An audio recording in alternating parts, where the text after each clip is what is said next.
sports. As we prepare for state championship weekend on the high school gridiron, today the all-state teams have been released for Division 6 and 7. We will begin in Division 6, where we find our Defensive Player of the Year, Sam Heelsman. The Marion local product is prepping for the state finals this Friday, and so is his teammate Nick Tangeman, who made the first team list at wide receiver. The first team All-State defense list includes another Flyer in Matt Rethman. This is his second year in a row making the list, and one more area athlete takes home first team honors, LCC's Micah Pearson. Second team offense contains 3 MAC athletes, a pair from St. Henry and Zach Niekamp and Peyton Lange. Coldwater's Blake Dippold making the list as a kicker. The second team defense features a pair from Columbus Grove. Caleb Barentis and Cody Johnson are the senior Bulldogs making the list. Eli Yall also grabbing second team honors for Spencerville. On the third team, we have one local athlete, and to no surprise, they hail from Marion local, Reese Eifert making an appearance for the Flyers. The honorable mention list is packed with local talent, 2 more from Marion local, and 3 Coldwater Cavaliers. The MAC represented well once again. And to round out the list, we have a pair of Bearcats from Spencerville, Ethan Truex of LCC, Cole Fletcher from Allen East, and Wayne Trace's Brian Merritt.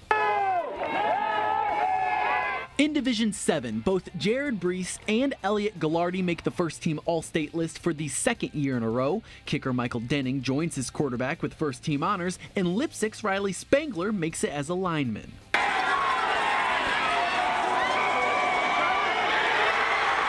First team defense features a pair of Panthers from Macomb, Tanner Schrader and Bryce Markle, Fort Loramie sophomore Max Hoying, and Patrick Henry Jr. TJ Ramey. 2 more area quarterbacks lead the second team All-State offense list. Crestview's Drew Klein and Fort Loramie's Colin Moore. Note that Moore is just a sophomore. Moore's top target, Carter Mesher, joins him on the second team, while Pandora Gilboa's Travis Magg rounds out the list.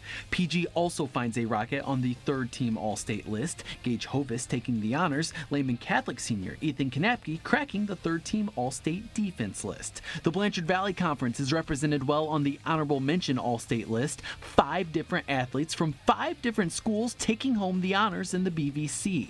Crestview's Wade Sheets is the lone NWC member on the list, while 5 athletes from the NWCC represent the conference, a pair of Cavaliers including freshman Johnny Edwards and a trio from Riverside. 4 more athletes are honored from Fort Loramie, rounding out the All-State honorable mention team.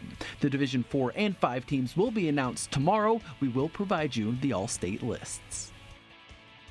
And while we're on the topic of high school football, our play of the week just so happens to come from the gridiron as well. It's not just a singular play though, but rather a performance by Macomb's Tanner Schrader. On his 18th birthday, the do-it-all quarterback rushed for 242 yards and 2 touchdowns, threw for a $122 and 2 more TDs, kicked 4 extra points, and had 3 interceptions in Macomb's 28-14 win over Fort Loramie.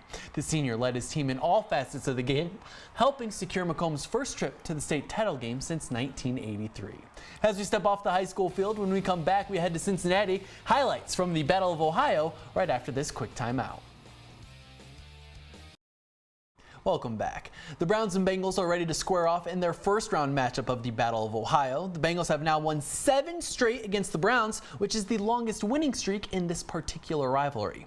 The Browns, on the other hand, are fresh off their bye week, and the extra prep time for the Bengals might have been vital because their former head coach Hugh Jackson is on the opposing sideline.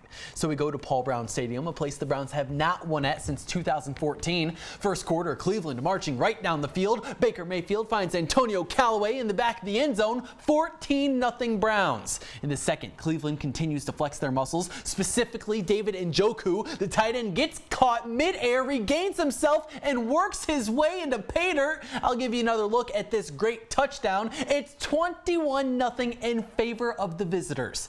Bengals looking to put something together on their next drive, but Demarius Randall has other ideas. A big-time interception, the Browns just dominating, and if you didn't catch it, look who he gave the ball to. His former head head coach may be a late Thanksgiving Day gift for Jackson. What makes the turnover really sting is when you turn it into points. After a lengthy 6-minute drive, Nick Chubb shows off his hands as he makes the catch behind the defender's head and hangs on. 28-0 Browns. Just before the end of the half, the Bengals do get on the board. Andy Dalton rifles one to John Ross. Cincinnati down 21 at the break. Bengals needing to come out of the half hot, but they do the opposite. The snap is over Dalton's head, and the Browns recover. Emmanuel Ogbah was marked down at the 7, so Mayfield takes over, and the rookie delivers once again. Moving out of the pocket and delivering to Darren Fells, the Browns go on the road and take care of business against the Bengals, winning 35-20. Now let's hear from Mayfield in regards to his quick conversation with his old coach after the game. He said, "Good job, good game." Yeah, that was brief. I didn't feel like talking. You or him? Me. Why not? I don't know. Left Cleveland, goes down to Cincinnati. I don't know. It's just somebody that was in our locker room asking for us to play for him and then goes to a different team. We play twice a year. Everybody can have their spin on it, but that's how I feel.